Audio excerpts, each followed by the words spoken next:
Hi, wonderful students. It's Dr. G coming to you to tell you about the annotated bibliography assignment that we are beginning to work on this week. So it is due on March 4th, which is almost but not quite a month from now. By 11:59 p.m. per usual. It's a Saturday. It is worth 225 points out of 1,000. On 225, which is the Saturday before it is due, you will post it to the peer review discussion board. It will be your discussion board that week. We'll be posting your rough draft of your peer review. Of your annotated bibliography. And then and it will be your peer review. So if you've had an in-person English class, you probably, and I know if you did with me, you for sure did, but probably if you had one, you did a peer review in class. And maybe if you had English 101 online, you did it. This is like we did for the research proposal, but it's a little bit more formal. And then your peer review discussion reply will be due March 1st. As also per usual, you can get extra credit if you do extras. And this is especially important for this one because I want everybody to get feedback, and I know at least one person didn't get feedback on the research proposal peer review discussion board. So I want to make sure that happens this go round. So if you see somebody who doesn't have one, give them feedback. And when you go to give feedback, don't do one that somebody else has already done. Even if that means that you have to go back later. It's very important to get everybody done. My basic info would be do the one below you. And if everybody does the one below them, then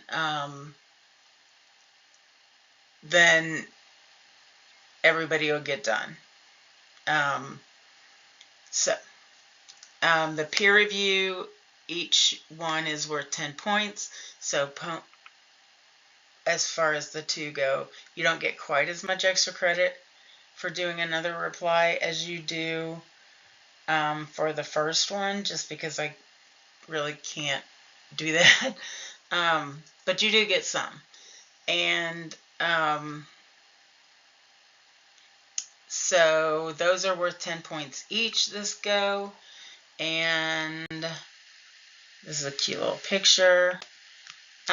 Okay, so what you have in the annotated bibliography, you have the MLA citation. It needs to be correct. I will put up another video on how to do MLA citations. I will definitely do it by next week. I might go ahead and do it this week. I do have a definite goal to get done with all the research proposal grades this week. So it might end up being next week, but my hope would be that I can get that done this week, but that might be a good one for next week. So it'll work out. It'll be either this week or next week. A brief summary of each source, just about 2 sentences, maybe 3. A brief evaluation for each source. So you need to include the following. You have to have all of 1 through 7. Who wrote it? So why are they reliable? Like, are they a professor, a PhD? Did a bunch of people write it? And if more than one person wrote it, at least do 2 to 3 of the first people who wrote it, their credentials. Did a journalist write it? If a journalist wrote it, then why are they reliable? What are their qualifications to write this piece that you're saying is reliable? There's the cat. And then number 2, is it peer reviewed or not? If you aren't sure what peer reviewed is, it is covered in the library video, which I posted again this week. Is it an academic source or is it another source?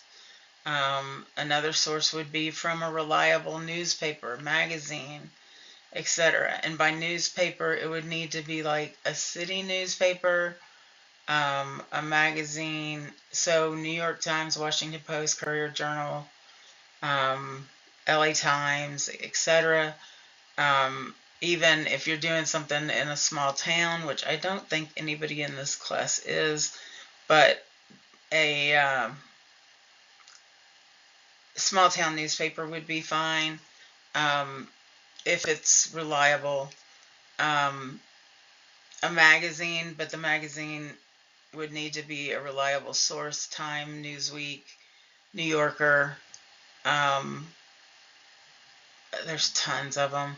Atlantic, Monthly, Vanity Fair. Is it a primary source? A primary source would include an interview, an oral history, a survey that you do. What are the limits of this primary source? And those are allowed. You may have primary sources in your research. That is wonderful. I highly recommend having a primary source in your research. How does this source relate to or work with another source in your bibliography? And this is something that people skip a lot, are number 6 and 7. But you need to talk about how it relates to one other piece, at least, in your work, in your annotated bibliography. And how the source helps or doesn't help, because sometimes you read the whole thing and then you're like, dang it, that didn't work. Ideally, if you're going to put the time in to write an annotation, you want that source to work in your paper. If you read something and you get halfway through and you realize this is not going to work, you can... I recommend, instead of putting the time and effort into doing an annotation, a full annotation, to, as far as the annotation for the annotated bibliography, which is this stuff, that you don't use that one and you just find another source. How does this, so how does it work with your research paper, and how doesn't it? You have to have at least 6 sources in annotated bibliography style. There are examples on Blackboard to see. 3 sources must be peer-reviewed academic ones. Each source is documented with a citation, so that's the MLA citation and an annotation. And then the annotation is that what we just went over.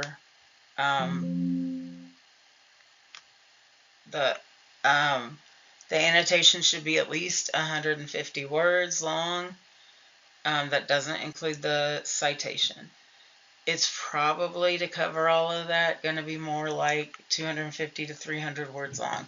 There's not a maximum. The minimum is 150.